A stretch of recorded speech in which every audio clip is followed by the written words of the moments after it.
மெரிபா paneer soda. I trust மெரிபா. மல்லி மல்லி மல்லி மல்லி மல்லி. ஏங்க நீங்க என்னங்க சொன்னீங்க? சொல்லுங்க, என்ன சொன்னீங்க? அவ பதில்லாம் கேட்கல மல்லி. இந்த விஷயத்த சொல்லிட்டு உடனே போனை வச்சுட்டான். பணம் கொடுக்கலனா உன் பொண்ணு உயிரோட கிடைக்க மாட்டான்னு மட்டும் தெளிவா சொன்னா. ஐயோ ஐயோ ஐயோ, என் பொண்ணு உயிருக்கு ஆபத்தா இருக்கே. கடவுளே, என் பொண்ணுக்கு ஏன் இப்படி ஒரு நிலைமையை கொடுத்த? ஏன் இப்படி சோதிக்கிற? என் பொண்ணை காப்பாத்தி கொடு கடவுளே. உன்னை கெஞ்சி கேக்குறேன், என் பொண்ணை காப்பாத்தி கொடு. என்னங்க, அந்த பணத்தை கொடுத்துருவோங்க. பணத்தை கொடுத்துட்டு நம்ம வெண்பாவை கூட்டிட்டு வந்துருங்க. எதையாவது வித்து கூட நம்ம குழந்தைய கூட்டிட்டு வந்துருங்க. பிளீஸ்ங்க, வெண்பாவை கூட்டிட்டு வந்துருங்க. நான் தயாரா தான் இருக்கேன் மல்லி, நீ ஒன்னும் கவலைப்படாத. அவ கேக்குற பணத்தை கொடுத்துட்டு நம்ம வெண்பாவை கூட்டிட்டு வந்துருவோம். என் குழந்தைய எங்க கொண்டு போய் வச்சிருக்கான்னு தெரியலையே. அவ சாப்பிட்டாளா, என்ன பண்ணிட்டு இருக்கான்னு ஒண்ணுமே தெரியலையே. அவ பசி தாங்க மாட்டாளே. கடவுளே, என் பிள்ளைய பத்திரமா பாத்துக்கோ. என்ன பண்றதுன்னே தெரியலையே.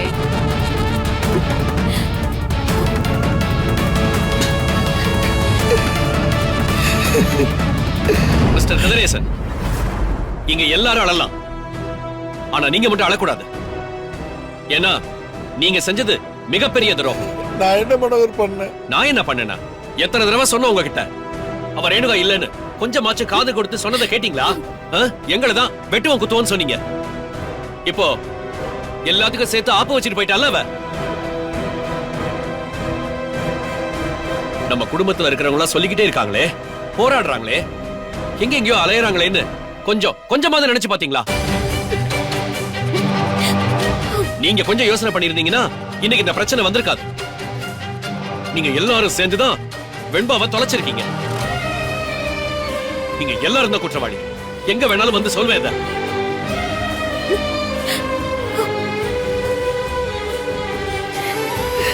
எங்களுக்கு மட்டும் அவளை நம்பணும் நேர்த்தி கிடந்தா மனோகர். அவ என் பொண்ணு மாதிரியே இருந்தாங்கிறது உண்மைதானே? நான் ஒரு பொண்ணை பறி கொடுத்துட்டு வேதனையில் இருந்தவன். என் பொண்ணு மாதிரியே ஒருத்தி வந்தா நான் நம்ப தானே செய்வேன். என்ன போய் குத்தம் சொல்றீங்களா மனோகர்? நிஷா, அவரை கூட விடு. நீ எல்லாம் படிச்சவ தானே? எவ்வளவு பெரிய சென்டிமெண்டல் இடியட்டா இருந்திருக்க. ஒரு வார்த்தையாவது எங்களை சொல்ல விட்டுருக்கியா? இதே இடத்துல எவ்வளவு சண்டை போட்டிருக்க, எவ்வளவு கேள்வி கேட்டிருக்க எங்களை. எத்தனை நாள் குற்றவாளிகளை கூண்ட நிறுத்துற மாதிரி நிறுத்தி வச்சு விசாரிச்சிருக்க. இப்பவாது நீ என்ன தப்பு பண்ணிருக்கேன்னு புரியுதா உனக்கு? அங்கிள், அவ அப்படி நடிச்சா அங்கிள். என் அக்கா மாதிரியே நடந்தா, என் அக்கா போலவே பேசினா, எல்லாமே அக்கா மாதிரியே இருந்துச்சு. அவளை எப்படி என்னால நம்பாம இருக்க முடியும்? நம்புனீங்கல்ல, அனுபவிங்க. மாமா, நாங்க யாரும் வேணும்னு பண்ணல. ஒரு தப்பானவளை குடும்பத்துக்குள்ள கொண்டு வரணும்னு யாராச்சும் நினைப்பாங்களா? எனக்கு மாதிரி இருக்காங்கிறதான் உண்மை. உண்மை மட்டும் இல்ல, அதான் சத்தியம். அதனால எல்லாரும் அவளை நம்பணும். நம்பி மோசம் போயிட்டோம். நாங்க பண்ணது தப்புதான், எங்களை மன்னிச்சிருங்க. மல்லி, நான் என் பொண்ணு மேல அந்த பாசத்துலதான் தப்பு பண்ணிட்டேம்மா. அந்த தப்புனாலதான் இப்ப நான் என் பேத்தியும் தொலைச்சிட்டு நிக்கிறேன். என்ன மன்னிச்சிருமா?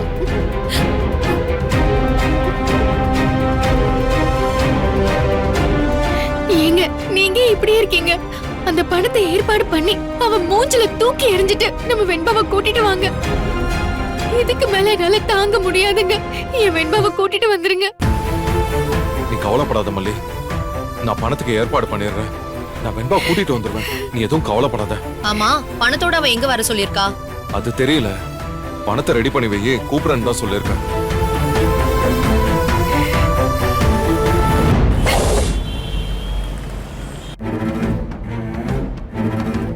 பாவம், விஜயும் கதிரேசனும் அரண்டு போயிருப்பாங்க. என்கிட்ட இருந்து இப்படி ஒரு மிரட்டல் கால் வரும்னு நினைச்சு கூட பாத்திருக்க மாட்டாங்க. ரொம்ப நாளா ஒரு கிளி மாதிரி கொஞ்சம் பேசிக்கிட்டு இருந்தேன்னா, என்கிட்ட இருந்து இப்படி ஒரு கால் வரும்னு நினைச்சு பாத்திருக்கவே மாட்டாங்க. பாவம் அந்த கதிரேசன், அவர்தான் ஆடி போயிருப்பாரு. ஆமா, யாருக்கோ கால் பண்ணணும்னு நினைச்சனே, எஸ் எஸ், என்னோட பிரியமான சிநேகிதி ராஜி. அவ்வளோ பெரிய கேம் ஆடி இருக்கா. நான் சுடர்னு தெரிஞ்சே எத்தனை நாள் நடிச்சுக்கிட்டு இருந்திருக்கா. திடீர்னு ஒரு நாள் என்ன நடு ரோட்ல நிறுத்தி வச்சு சுடர் தானே நீ என்னன்னு பயமுறுத்தினாலே, அத மட்டும் என்னால மறக்கவே முடியாது.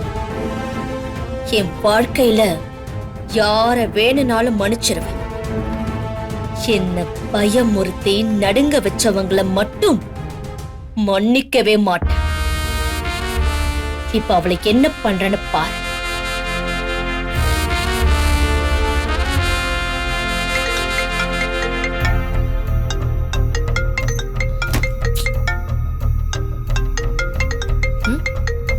யாரு நம்பர் இது? புதுசா இருக்கு. ஹலோ ராஜி, எப்படி இருக்க ராஜி? ஹே ரேணு, எங்க இருக்க நீ? என்ன நீ என்னென்னமோ வேலையெல்லாம் பண்ணிட்ட, அப்படி பெருசா வான வேடிக்கை எல்லாம் காமிச்சிட்ட. உன் ஃபெயிலியர் ஆன ஆபரேஷனுக்கு பாராட்டுறதா இல்ல சக்சஸ் ஆன ஆபரேஷனுக்கு பாராட்டுறதான்னு அப்படியே குழம்பி நிக்கிறேன்டி. ஆமா, நீ இப்ப எங்க இருக்க? அத மட்டும் கேட்காத ராஜி. ஓகே ஓகே, நான் கேக்கல, ஐ அண்டர்ஸ்டாண்ட். சும்மா சொல்லக்கூடாது, அசத்திட்ட. வீட்ல எல்லாரும் அப்படி பதட்டத்துல இருக்காங்க. விஜய், மல்லி, நிஷா, கதிரேசன் எல்லாருமே ஓன அழுதுகிட்டு இருக்காங்க. ஆனா நான் மட்டும் ரகசியமா சந்தோஷமா இருக்கேன். ஒரு சின்ன வேலையில எல்லாரையும் அப்படி கலங்கடிச்சிட்டியே. சும்மா சொல்லக்கூடாது, நீ பெரிய ஆள் தான். ரொம்ப பாராட்டத ராஜி. கண்டிப்பா நான் பாராட்டி தான் ஆவேன். உன்னை பாராட்டாம என்னால இருக்கவே முடியாது. ஆமா, அடுத்து என்ன பிளான்? என்னமோ லஞ்சம் கேட்டிருக்க போல இருக்கு. இந்த பக்கம் கதிரேசன், அந்த பக்கம் விஜய், ரெண்டு பேரையும் மிரட்டி அப்படி பணம் கேட்டுட்டு இருக்க போல இருக்கே. செம்ம ஆளுதான் நீனு.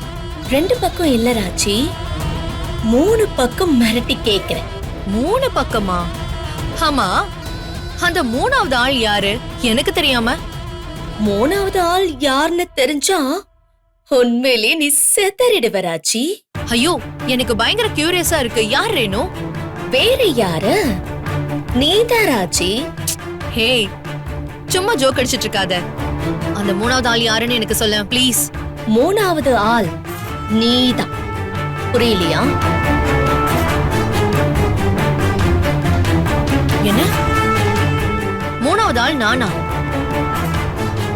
ஏய், நான் எதுக்கடி உனக்கு பணம் கொடுக்கணும்? ஆட்ட கடிச்சு மாட்ட கடிச்சு கடைசியில என்னையும் கடிக்க வந்துட்டல்ல. வெண்பாவை கடத்தி வச்சுட்டு பணம் கேட்டா நான் என்ன அப்படியே தூக்கி கொடுத்துருவேனா? வெண்பாக்கும் எனக்கும் சம்பந்தமே இல்ல. அவ என் தம்பி பொண்ணா இருக்கலாம், அதுக்காக எனக்கெல்லாம் ஒரு ஃபீலிங்ஸும் கிடையாது. இத பாரு, அவளை வச்சு என்ன மிரட்டுற வேலையெல்லாம் வச்சுக்காத. Correct correct correct. நான் அவளை வச்சு உன்னை மிரட்டல. ஏன்னா உன்னோட குடுமி என் கையில மாட்டிருக்கு. இந்த வீடியோ உங்களுக்கு பிடிச்சிருந்தா லைக் பண்ணுங்க, ஷேர் பண்ணுங்க, காமெண்ட் பண்ணுங்க. மறக்காம சரிகமா டிவி ஷோஸ் தமிழுக்கு சப்ஸ்கிரைப் பண்ணுங்க.